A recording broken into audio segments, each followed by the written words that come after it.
everyone, and welcome to this week's episode of Curated with Cassie, coming to you from my home and my garden. Oh, the sun is still shining, it's so lovely.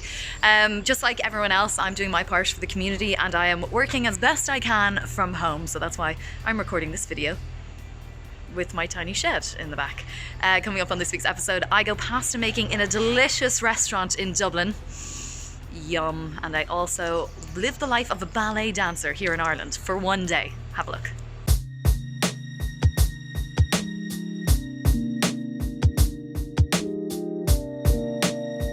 One of my favourite cuisines has to be Italian food because I actually think we just do it ridiculously well here in Ireland. Mwah. That's my best Italian impression. Anyway, I've never made pasta, so today, guess what? We're gonna make some pasta right here at Allta Restaurant in Dublin. The head chef, Hugh Higgins, is waiting for me and he's gonna show me, well, how to make pasta. I hope I don't mess it up. Come join me. Come make some pasta with me.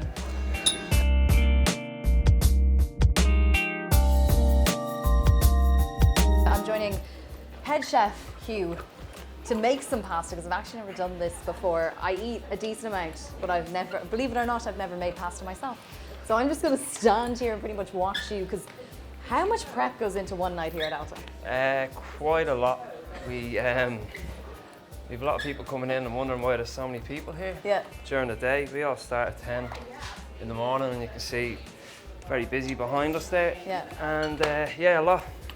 Pasta, it's a lot of work, but it's worth it. It is very nice, I have to say. Okay, you've done this now a few times. How many times do you actually have to put this? So it comes from a ball. It comes from, describe this to me. It comes from a ball, and then from a ball. Now it's this. And then you put it out, put it through twice.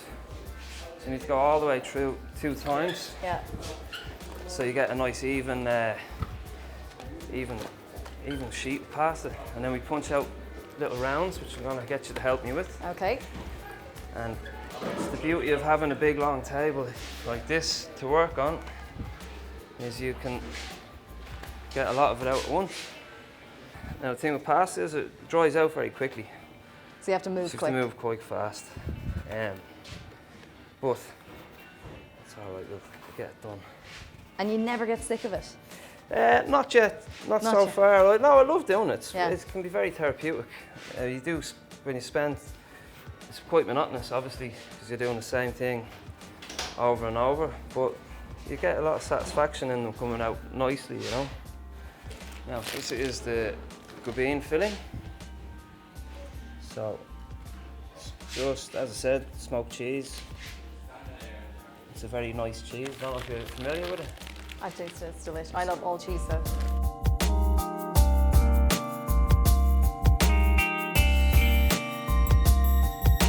So we've folded it over. Now we're just getting a shape on the filling. So I might get you to do that. Do you want to go? I think I could do this, yeah. So it's like very this? gentle, yeah, with the back of it, so you're not going to cut it. Okay. You just fill it in with that. And I'll follow with this one. Easy, there you go, you're done. Now you know how to make pasta. That's great. So, these are the easy bits. I'm going to get you when you have to bring it into shape, that's when you will see what you're made of. Yeah, I don't know how that's going to turn into that, to be honest. Ah, I'm glad you trust me.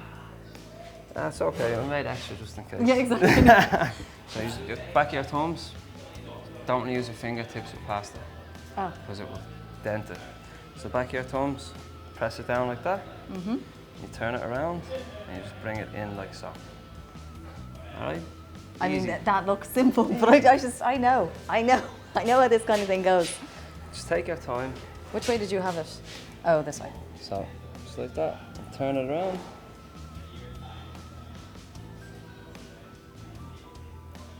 Yeah. There you go. Looks lovely. Simple. And that's how it's done. Easy.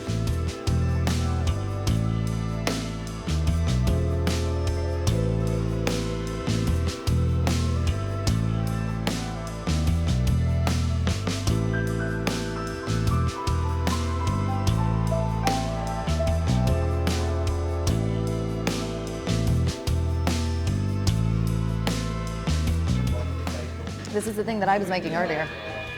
So I think it's in some kind of mushroom broth. It is So good. Do you want some?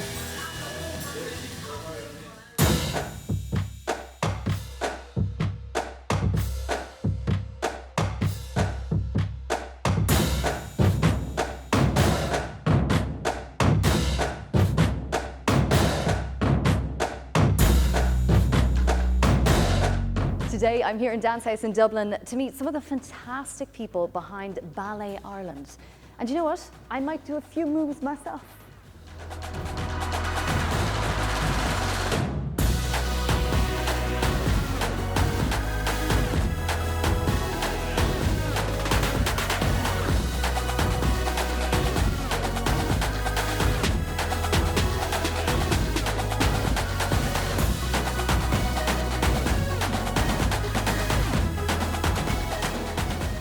So we're here in DanceHouse in town in Dublin to basically kind of live the life in the day of a ballet dancer with Ballet Ireland. So you're the director here. Well, I'm the director of Ballet Ireland. Okay. I'm not the director of DanceHouse, unfortunately. This lovely place doesn't belong to me, but...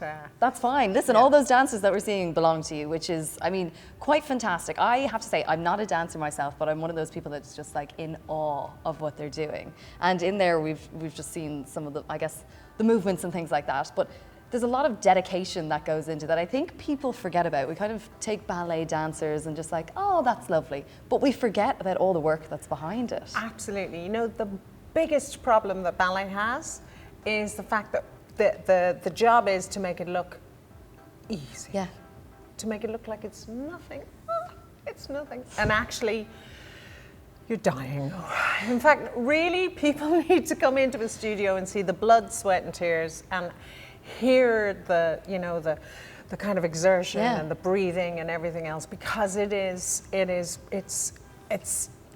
well, I won't call it excruciating, but it's tough going. They're athletes.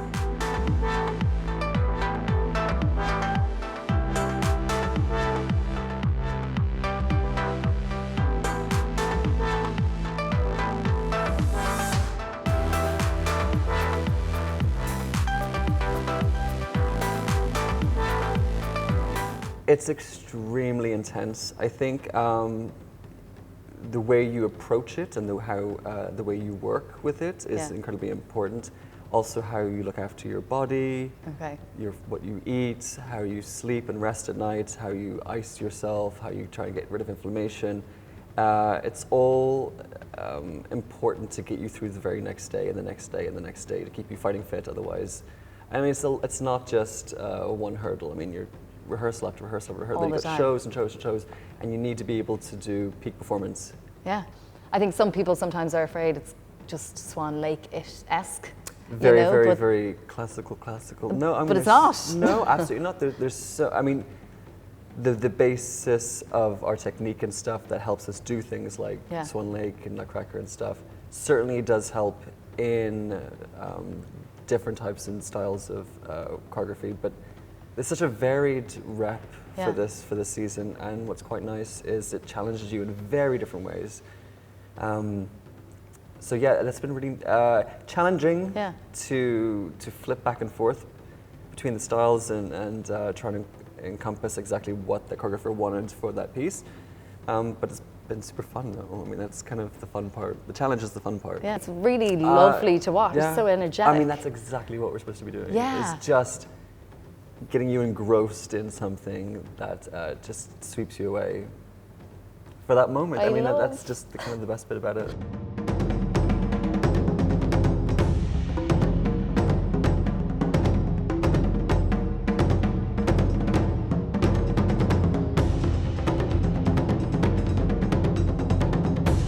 Do you think it's been difficult for ballet to kind of move with the times and move with the trends and things like that? Yeah, I don't think it's difficult for the artists or the choreographers. There are so many people out there collaborating, doing new, extremely exciting work. And, you know, like this program that we're doing, Bold Moves, has got 3 different pieces which are just fabulous. It's a little difficult to entice the audience to come on a journey with you. Okay. Audiences are, they're a little bit reticent. They're a little bit, oh, I don't know if I'd like that now. You know, they kind of like the known quantity that is something like Swan Lake. Yeah. Although, you know, if you ask them to go over and over again to see a film, they'd look at you and go, oh God, I've seen that. Yeah. We go and see that is something kind else. of funny. You know, and if they go and see a bad film, they don't say, I'm never going to the cinema again. Yeah. So it's, you know, strangely, occasionally if they have a bad experience at a dance performance, they don't say, well, that was just a bad production or a bad company. Yeah. I'll go see something else. They kind of go, oh, gee, that was dance. Gone. Dance is out. But that's the thing, it shouldn't be, because there's so many different, like, it is coming with the times. Like, there's contemporary, like, there's so much, and people need to just kind of go, well, you know what? I like a bit of that, and I like a bit of that, and that flavour suits me better, and there's so much out there, and it's so exciting, and it's so exciting for artists to be doing new work and exploring, you know, a new vocabulary of movement, etc., because for them too, they don't want to just be dancing the roles that were created over 100 years ago by dead people. Yeah. They want to work in the studio with, you know, alive people. Which is always, it's always nice to have. Be like, was I doing that move alive. right? Yeah. Are you proud of what we've done with the show? And they're creating it on them. I love that. Yeah. But like, it's something that we don't really think about. You know, I wouldn't be the one to be first in line to a ballet, but I have been here for the day, and I'm getting, like, I'm feeling a bit more than, because I would have been a Swan Lake kind of person, being like, oh, it's like Swan Lake, so grand. Whereas even just being in there, even watching them and speaking to you, I'm kind of getting a bit more of a sense of there's so much more that we don't know.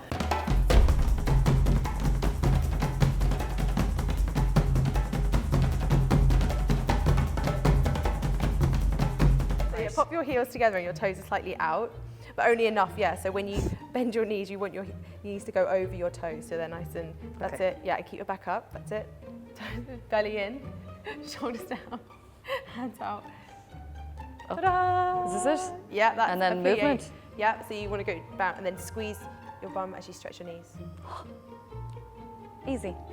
Yes! And do you get paid to do this? Yeah. It's actually, it's almost like you're on a tightrope. Yeah, pretty much. And what do you do with your That's face? it. You just kind of relax. Oh. Try and look, yeah. Like happy? Yeah, happy. Happy pliés. Happy pliés. Good. And then something like this? Yeah, and then you can bring your arms up above into fifth. Nice. Yeah, see, great, you can do it. Moving back and forth. It's like tummy in. Like, Yeah, there's like a million things. Tummy in, shoulders down, head up, knees bent. Okay, what else? What's this? Oh, you want to do a tendu? A tendu. A There you tendu. go. Okay, so you're standing on one leg. Is this actually a thing? Oh, yeah. So let's stand on our left leg, and you want to basically point your right toe to the front. Yeah, and then sort of cross it over a little bit more. Yeah. That's it. And then tuck your belly in, and hands up and up. Yeah, and then if you lift that leg off the floor, you'd be like jetés, développé. Jeté, dépliqué. Yes. Jeté, dépliqué. Développé. Okay, ready? I'm gonna do a little dance for you. Do them all in one. Jeté, dépliqué. Thank you, Cassie. I'm going to let you get back to practice now because I don't want to make a show of you with all those moves that I have in my pocket. Yeah, you should take my space. As a I was going to say, but like I'll let you have another go for a little while.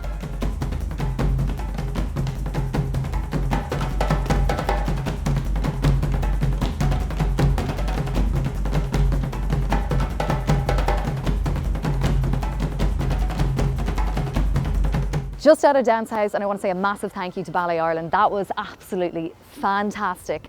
I'm actually buzzing after that, and I'm pleasantly surprised because I wouldn't be hugely into the ballet, but after watching them, I think I was just taken away and brought into their world. So if you want to find out where they're going to be touring and just, I guess, get brought into their world like I was, just have a look on screen now. That's where you can find out all the details. For now, I'm going to keep practicing my pliés until they come and find me to be part of the next performance. Plié, plié, plié. Well, that's it from my garden and from this week's episode of Curated with Cassie. Ballet, dancing and pasta. What more could you want? Next week, we have sustainable fashion and some top tips with Sustainable Fashion Dublin. For now, it's bye from me and stay safe. Goodbye. I'm just gonna hang out here in the sunshine now.